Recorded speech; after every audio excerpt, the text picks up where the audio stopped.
जय हिंद दोस्तों। आज हम लोग पेशी ऊतक के बारे में बात करेंगे। तो चलिए स्टार्ट करते हैं। देखिए दोस्तों, पेशी ऊतक जो होता है जिसे मस्कुलर टिश्यू के नाम से भी जानते हैं, तो सबसे पहले बात करते हैं यह बनता कैसे है। देखिए, मस्कुलर टिश्यू की उत्पत्ति जब जो शिशु होता है वह भ्रूण में होता है, यानी भ्रूण अवस्था में होता है। माँ के शरीर में भ्रूण अवस्था में जो होता है, तो उसके ऊपर एक लेयर होती है, एक परत होती है, जिसे कहते हैं क्या, मीजोडर्म। मीजोडर्म इसे कहते हैं मध्य जनन स्तर। मध्य जनन स्तर।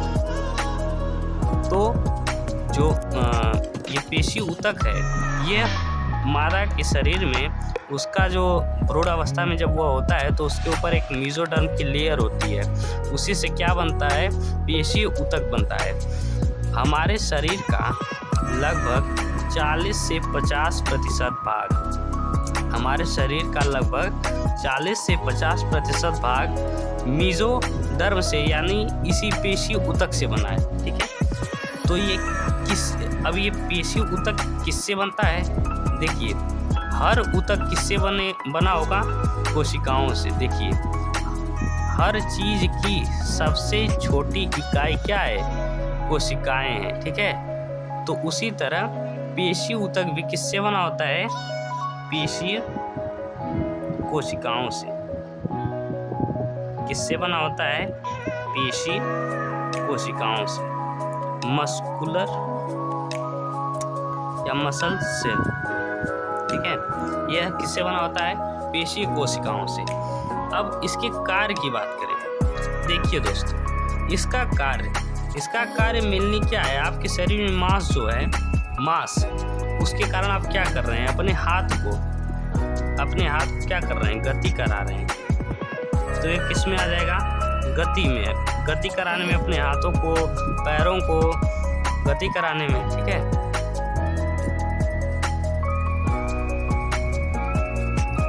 आपकी जो पेशियां होती हैं, पेशियों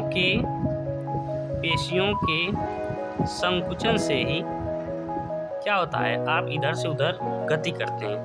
पेशियों के संकुचन से ही आप क्या करते हैं? गति करते हैं। तो जो पेशी ऊतक है, इसका कार्य है कि आपके शरीर को गति कराना। ठीक है, जो गति होती है इसी मोबिलिटी भी कहते हैं। ठीक है, तो आपके शरीर को गति कराने में, इधर से उधर ले जाने में, इन सभी का कार्य ये सभी चीज़ें किसके कारण संभव हैं? किसके कारण संभव हैं? मस्कुलर टिश्यू के कारण। अब इसके पेशियों के प्रकार के बारे में बात करेंगे। किसके बारे में? पेशियों के प्रकार। पेशियों के प्रकार। Types of tissue. देखिए दोस्तों, अलग अलग पेशी का अलग अलग कार्य है, उसकी अलग अलग संरचनाएं हैं। अलग अलग संरचनाएं क्यों हैं? क्योंकि उनकी अलग अलग कोशिकाओं के अलग अलग आकार हैं। ठीक है, तो कोशिकाओं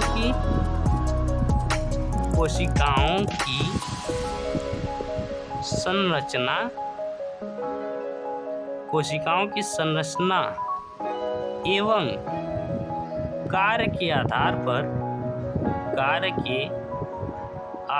पर पेशीय ऊतक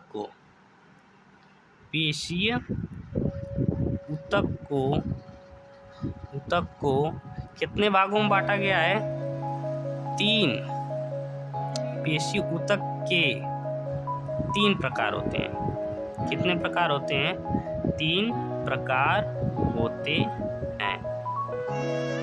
कौन कौन से होते हैं? पहला क्या है?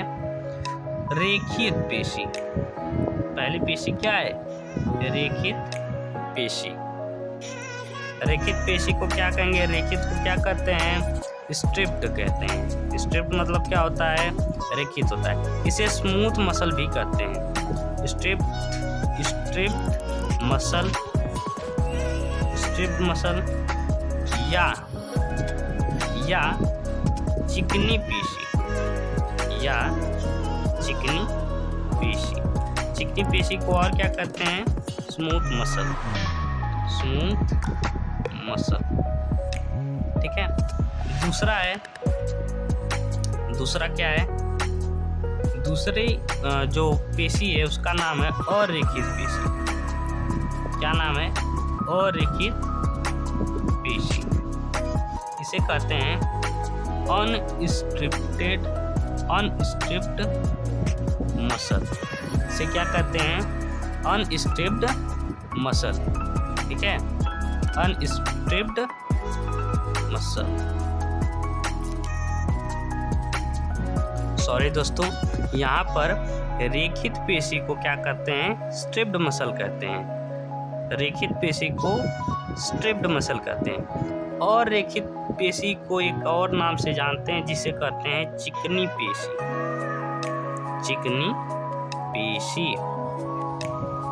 इसे कहते हैं स्मूथ मसल, स्मूथ मसल। ठीक है। और एक और पेशी होती है जिसे कहते हैं क्या? हृदय पेशी। इसको क्या कहते हैं? Cardiac muscle. नाम से ही काम का पता लगाइए। इसका नाम है हृदय पेशी। ये कहाँ पाई जाएगी? आपके हृदय में पाई जाती है। ठीक है। चलिए दोस्तों, अब एक एक करके सभी पेशियों के बारे में चर्चा करते हैं। देखिए, पहली पेशी है अरेखित पेशी। इसका नाम क्या है? Unstripped muscle. ठीक है। ये एक ऐसी पेशी होती है जो मनुष्य के शरीर, मनुष्य के इच्छा के अनुसार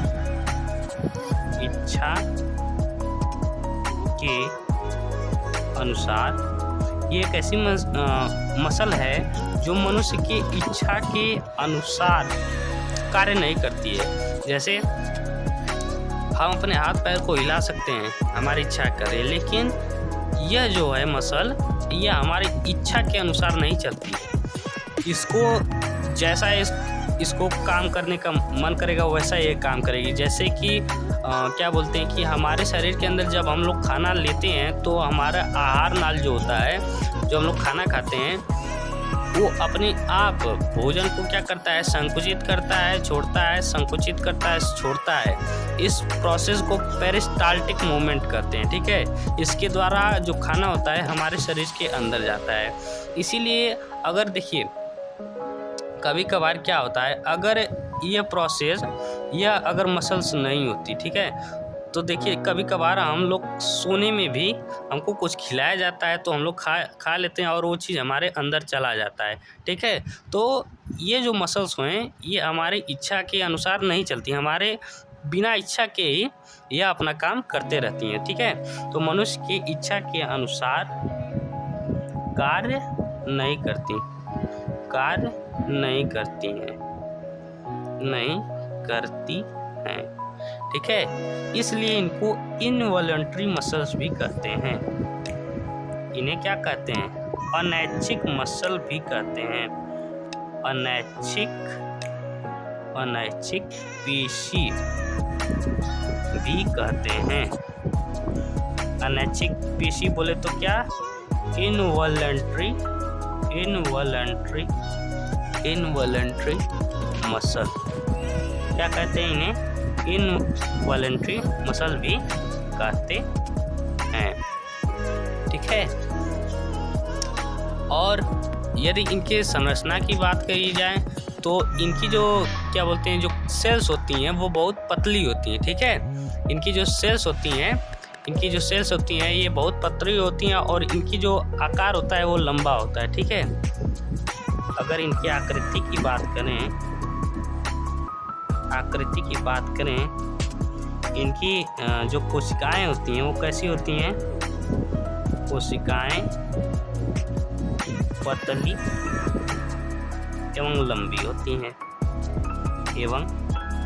लंबी होती है। कैसे आकार की? तरकू के आकार की होती हैं। जैसा तरकू होता है, तरकुल तरकू के आकार की। ठीक है। यदि उदाहरण की बात करें तो उदाहरण के रूप में क्या? उदाहरण के रूप में आहार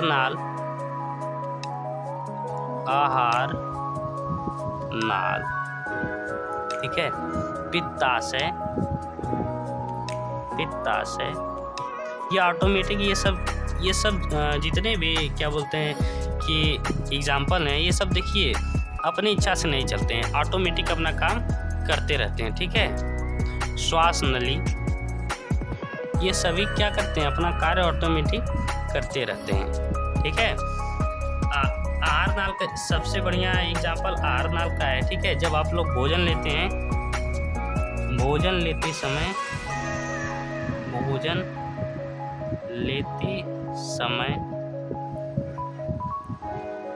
पेशियों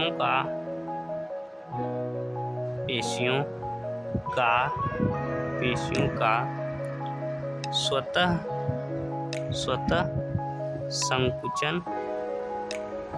संकुचन एवं शिथिलन। ठीक है। एवं शिथिलन, कॉन्ट्रैक्शन एंड रिलैक्सेशन। देखिए दोस्तों, यदि अरेखित पेशी के संरचना के बारे में बात करें तो इसका फिगर कुछ ऐसा होता है।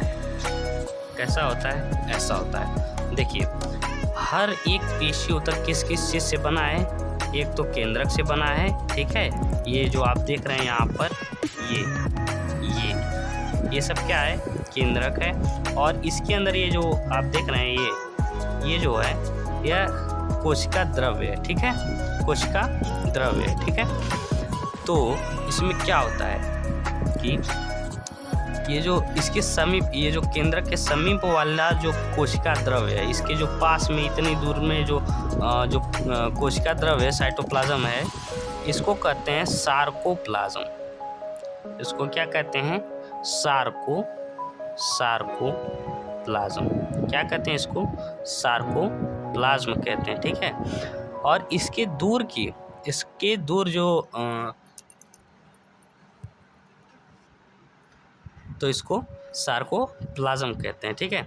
इसे सार्कोप्लाज्म कहते हैं। और बाकी इसके दूर वाले जो मतलब कोशिका द्रव्य होता है, वो कैसा आकृति धारण कर लेती है? एक तंतुनुमा यानी लंबी आकृति धारण कर लेती है, ऐसी, जिसे कहते हैं क्या? मायोफिब्रिल्स, जिसे कहते हैं क्या? पेशी तंतु। अगली हेडिंग है हमारी अगली हेडिंग क्या है? रेखित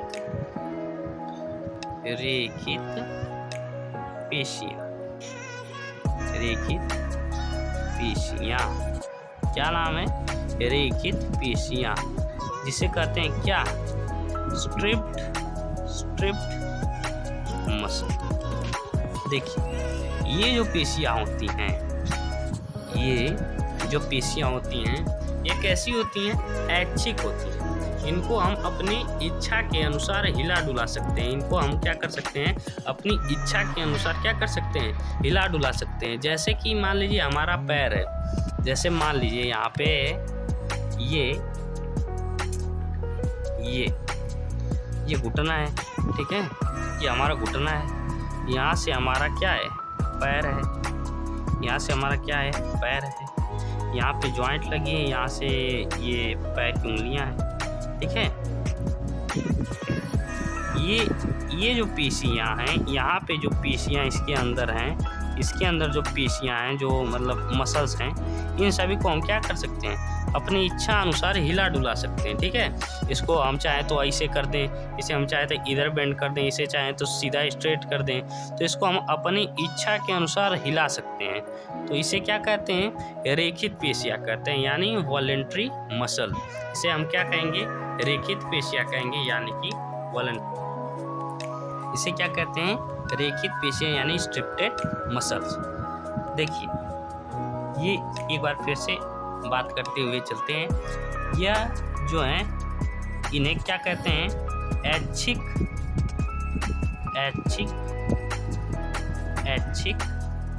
पेशियां, क्या कहते हैं इन्हें? ऐच्छिक पेशियां, यानी वॉलंटरी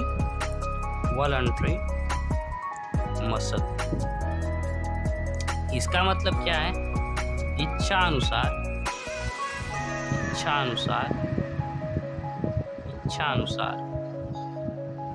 हिला डुला सकते, यानी हिल डोल सकती हैं, हमारी इच्छा के अनुसार हिल डोल सकती हैं, हमारी इच्छा के अनुसार क्या कर सकती हैं?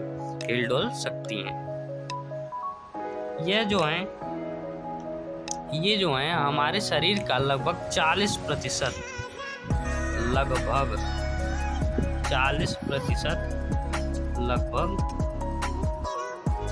हमारे शरीर में ये लगभग 40% भाग को क्या मतलब हमारे शरीर का लगभग 40% भाग इन्हीं रेखित पेशियों से मिलकर बना है। ठीक है, लगभग 40% इन्हीं से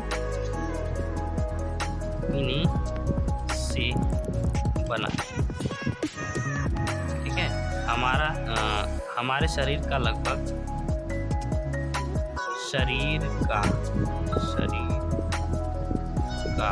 40% लगभग इन्हीं से बना होता है। हमारे शरीर का लगभग 40% भाग किससे बना होता है? स्ट्रिप्ड मसल, जिसे क्या कहते हैं? Voluntary muscle. यदि इसके उदाहरण की बात करें, उदाहरण के बारे में कार्य देख लेते। पहले इसका कार्य क्या है? शरीर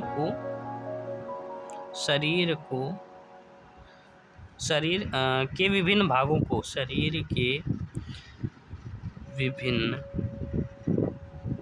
भागों यानी अंगों, क्योंकि ऊतक ही कंबाइन होते तो क्या बनता है? अंग बनता है। विभिन्न अंगों को इच्छा अनुसार हिलाना डुलाना,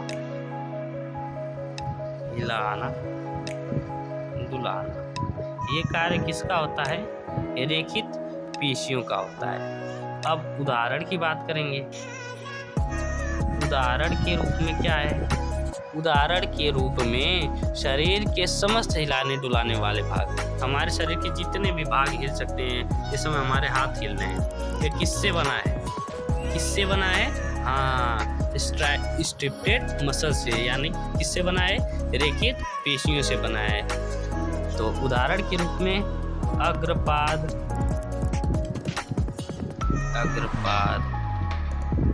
यानी इसे क्या कहते हैं? Four limbs. जानवरों की भी मैं बात कर रहा हूँ, जानवरों में भी यही पाया जाता है।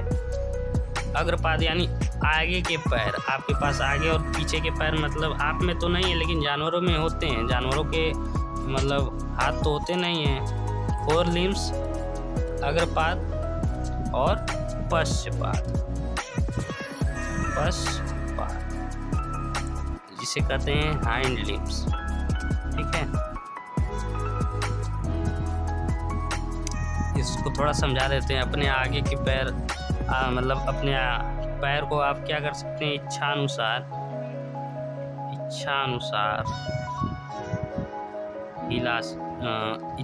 क्या कर सकते हैं? गति करा सकते हैं।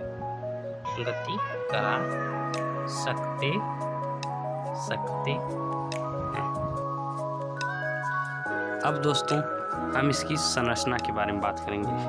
ठीक है, अब रेखित पेशियों की संरचना के बारे में बात करेंगे। तो देखिए दोस्तों, इसकी संरचना कैसी होती है उसको देखते हैं। संरचना, स्ट्रक्चर। ठीक है, तो इसकी स्ट्रक्चर कुछ इस तरीके की होती है। देखिए, इसकी स्ट्रक्चर जो है वह ऐसे और ऐसे, थोड़ा सा बेलन के जैसे ऐसे, ठीक है, ऐसे, और इसी के बीच में पट्टियाँ होती हैं। एक गाढ़ी पट्टी होती है और एक हल्की पट्टी होती है। एक गाढ़ी पट्टी होगी, एक हल्की पट्टी होगी, एक गाढ़ी पट्टी होगी, एक हल्की पट्टी होगी, फिर से एक गाढ़ी पट्टी होगी, एक हल्की पट्टी होगी, एक गाढ़ी पट्टी होगी और एक हल्की पट्टी होगी। इन्हीं के ऊपर क्या प्रेजेंट होता है, न्यूक्लियस प्रेजेंट होता है, जिसे क्या कहते हैं, केंद्रक कहते हैं। ये केंद्रक जो होते हैं मतलब एकांतर क्रम में ये पट्टियाँ होती हैं और केंद्रक भी ऐसे एकांतर क्रम में क्या होते हैं, लगे होते हैं इन पर, ठीक है। पर केंद्रक भी एकांतर क्रम में लगे होते हैं। तो इन्हें दोस्तों क्या कहते हैं, इन्हें कहते हैं केंद्रक। इन्हें क्या कहते हैं, केंद्रक, यानी बोले तो न्यूक्लियस, ठीक है। अच्छा, इनके बीच में ये आप देख रहे हैं गहरी और हल्की पट्टियां हैं, इन्हें कहेंगे गहरी व हल्की पट्टियां, पट्टियां, गहरी व हल्की पट्टियां, ठीक है। और देखिए दोस्तों, इनके अंदर एक फ्लूइड भरा हुआ है, इसके अंदर एक फ्लूइड भरा हुआ है, ठीक है, जिसको क्या कहेंगे, सार्कोप्लाज्म। इसके अंदर एक फ्लूइड भरा हुआ है जिसको क्या बोलेंगे, सार्कोप्लाज्म। इसे क्या बोलेंगे, सार्कोप्लाज्म।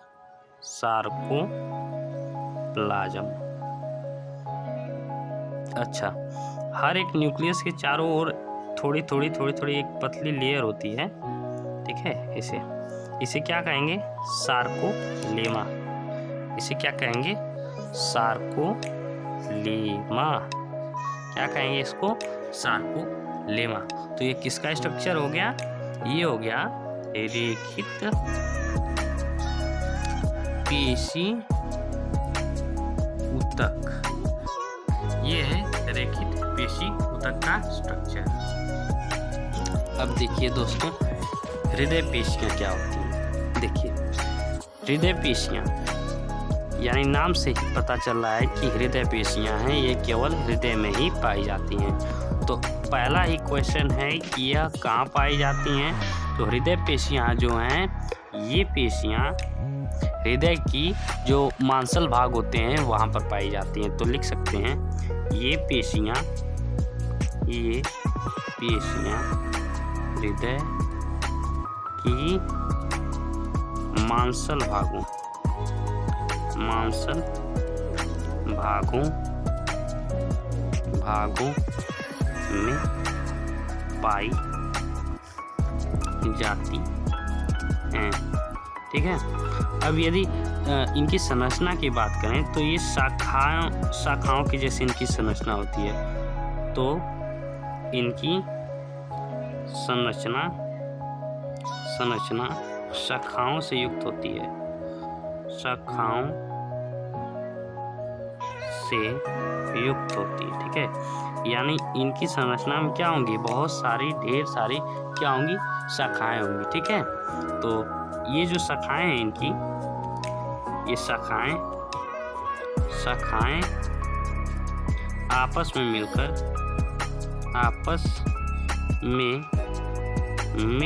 क्या बना लेती हैं, एक जाल का निर्माण करती हैं, एक जाल बनाती हैं, ठीक है। एक जाल बनाती हैं, एक जाल का निर्माण कर लेती हैं, ठीक है। और ये जाल बना लेती हैं। तो इन पेशियों में एक एक केंद्रक होता है, मतलब अलग अलग पेशी होंगी, उनमें अलग अलग केंद्रक होता है, ठीक है। पेशियों में क्या होगा, पेशियों में एक एक केंद्रक उपस्थित होता है। पेशियों में एक केंद्रक आपको अभी ये समझ में नहीं आ रहा होगा, लेकिन अभी इसका हम फिगर बना के आपको पूरा समझा देंगे। एक एक केंद्रक उपस्थित होता है, ठीक है। इन पेशियों में एक एक केंद्रक उपस्थित होता है। अच्छा, ये जो केंद्रक होते हैं ना, इनके जो केंद्रक होते हैं, जैसा कि इससे पहले वाले में मैंने बताया कि इनके जो केंद्रक होते हैं सार्कोलेमा द्वारा घेरे होते हैं, ठीक उसी प्रकार इसमें भी जो इनके केंद्रक होते हैं, इनके केंद्रक जो होते हैं, केंद्रक जो होते हैं, ये किससे घिरे होते हैं, सार्कोलेमा से। किससे घिरे होंगे, सार्कोलेमा नामक एक क्या होती है, परत होती है या भित्ति कह लें, तो सार्कोलेमा द्वारा घिरी होती हैं, ठीक है। और क्या बोलते हैं कि इनके जो केंद्रक होते हैं एक दूसरे से एक पट्टी द्वारा अलग होते हैं, ठीक है। इनकी केंद्रक एक दूसरे से एक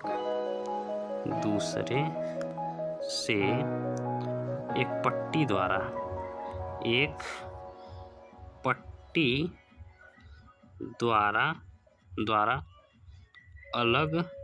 अलग होते हैं, जिसे क्या कहते हैं, जिसे कहते हैं अंतर्विष्ट पट्टियां।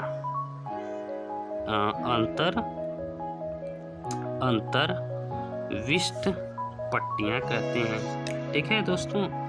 जिसे क्या कहते हैं, अंतर्विष्ट पट्टियां। इसे इंग्लिश में क्या कहते हैं, इससे पहले टिश्यू वाले पार्ट में हमने कहा था एक अंतर्विष्ट ऊतक होता है, तो उसी इंग्लिश में हम लोगों ने कहा था इंटरकैलरी टिश्यू। तो यहाँ पर भी अंतर्विष्ट नाम आया, तो यहाँ पे होगा इंटरकैलेटेड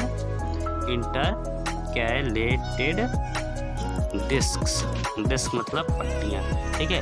इनके द्वारा अलग की जाती, मतलब जैसे चलिए अभी इसका स्ट्रक्चर बना के हम आपको बताते हैं। देखिए इसका स्ट्रक्चर, जैसा कि पहला हमने कहा था कि इनकी संरचना कैसी होती है, शाखाओं से युक्त होती है।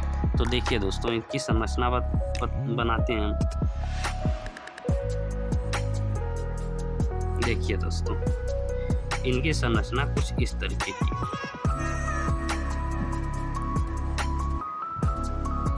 शाखाओं से ये युक्त होंगी।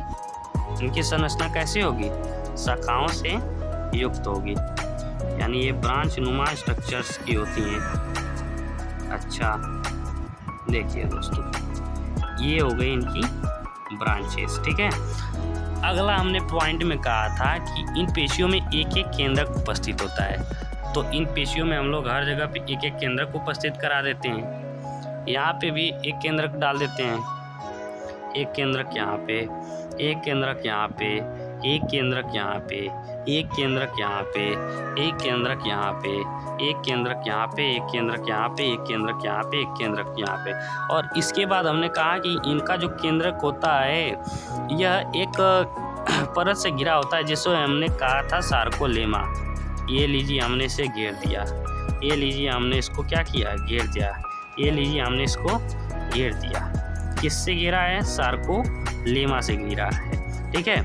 और हमने एक बात और बोली थी, यह एक दूसरे से, ये केंद्रक इस केंद्रक से एक पट्टी द्वारा अलग हुआ, ये केंद्रक इस केंद्रक से एक पट्टी द्वारा अलग होगा, ये केंद्रक इस केंद्रक से एक पट्टी द्वारा अलग होगा, ये केंद्रक इस केंद्रक से एक पट्टी द्वारा अलग होगा, जिसका हमने नाम क्या बताया था, इंटरकैलेटेड डिस्क, यानी अंतर्विष्ट पट्टियाँ, ठीक है। तो ये हो गया आपका केंद्रक, ये हो गया आपका क्या, केंद्रक, और ये हो गया आपका क्या, सार्कोलेमा।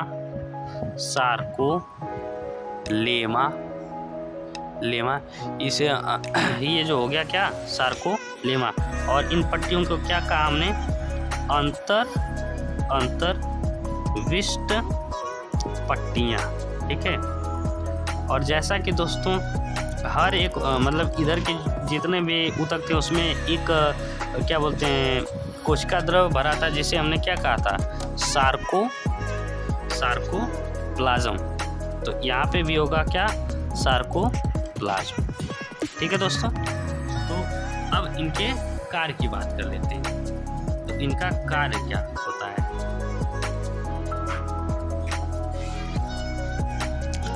कार्य जानने से पहले हम लोग इसके गुण के बारे में जान लेते हैं कि इसके गुण क्या होते हैं, ठीक है। कार्य को अभी बाद में बात करते हैं, पहले इसके गुण के बारे में देख लेते हैं। दोस्तों ये जो क्या बोलते हैं कि हृदय पेशियाँ जो होती हैं, यह एक अनैच्छिक पेशियाँ होती हैं। ये जो हैं अनैच्छिक पेशियाँ, अनैच्छिक पेशियाँ क्या होती हैं, जो हमारे इच्छा से नहीं चलती हैं, उन्हें क्या कहते हैं, वे पेशियाँ